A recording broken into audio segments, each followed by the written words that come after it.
everyone, I am GOWRI Nagarajan from Department of Commerce. I am an English faculty in Rathanam College of Arts and Science. Today we are going to say about communicative English and communication and its types. Communication is nothing but it's a process of sending or receiving the message to one person or a group of people. First, the process of communication is when you are talking to someone, if you are giving the message to someone and the receiver gets it, that is called the process in communication. So we actually have a sender and receiver and the medium. The medium is nothing but a message.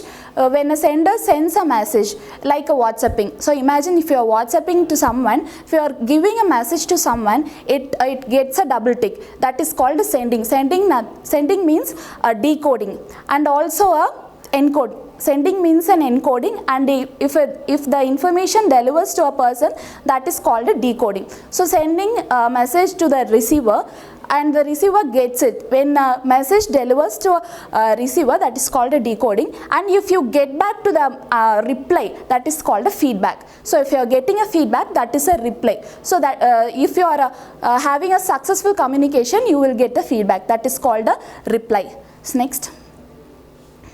So types, there are two main types in communication. One is verbal and another one is non-verbal. Verbal communication is nothing but when you are using a language to communicate, to express your thoughts and feelings to someone, that is called a verbal communication. Non-verbal communication is nothing but without a language, if you are communicating by using your body gestures and eye contact and postures like that, that is called a non-verbal communication. So first we will move on to the verbal communication. So verbal communication which comes under oral and written form. Next. Oral communication. In oral communication is like spoken words are used. It includes face-to-face conversation, speech, telephonic conversation, video, radio, television, voiceover, internet. So communication is influenced by pitch, volume, speed and clarity of speaking. So these all comes under oral communication. The advantages and disadvantages are also there. Advantages is it brings a quick feedback. If you are giving some information to a person, if they are noted their head also, that is also a feedback for us. So it gives us a quick feedback in oral communication. That is a main advantage of this communication. So in a face-to-face conversation, by reading a facial expressions and a body language, one can gesture whether he or she should trust what's being was said or not. So the misunderstanding won't happen like this communication. If you are conveying something to someone, you can identify by their facial expressions and the way they behave like a gesture. Then the disadvantage in face-to-face discussion, user is unable to deeply think about what he is delivering, or this can be counted as a fault. So in this case, disadvantages is nothing but if you are communicating to someone, you will not get an idea, or you will not get a particular time to think whether we can say or not. So without any space we are saying to someone, that is actually causes misunderstanding. So that is a disadvantage. Next. In a written communication is a signs or symbols we are used to communicate in a written form. So written communication, message can be transmitted via email, letter, report, memo, extras. So today in this scenario we are not using letters, but we are fond of messaging, WhatsApping like that. So that is called the written communication. In written communication we can communicate very easily to other person. So that is called written communication. Next. A good communicator is also have the body language, because without a body language the communication will not be very effective. Like if you are a stage speaker, famous speakers are always have their own body gestures, because it reaches to a audience easily and it grabs the attention from the audience. So body language is very important while communicating others.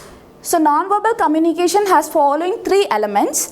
One is appearance and body language and sounds. Appearance, which means speakers clothing, hairstyle, neatness, use of cosmetics, surrounding room size, light, decorations, furnishing, etc. Body language, facial expressions, gesture, posture, eye contact, these are all comes under body language. And also the sounds, the voice tone, volume, speech rate, these are all comes in this non-verbal communication. So interpersonal communication is also there.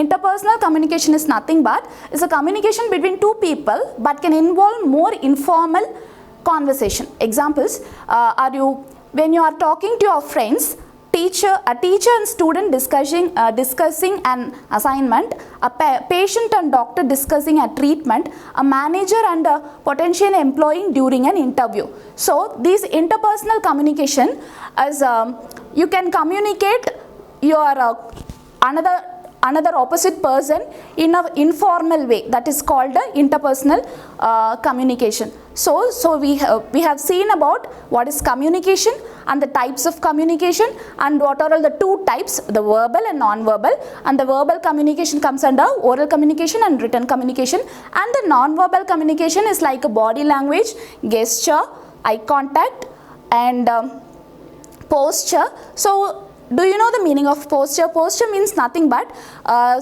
am saying an example, one scenario.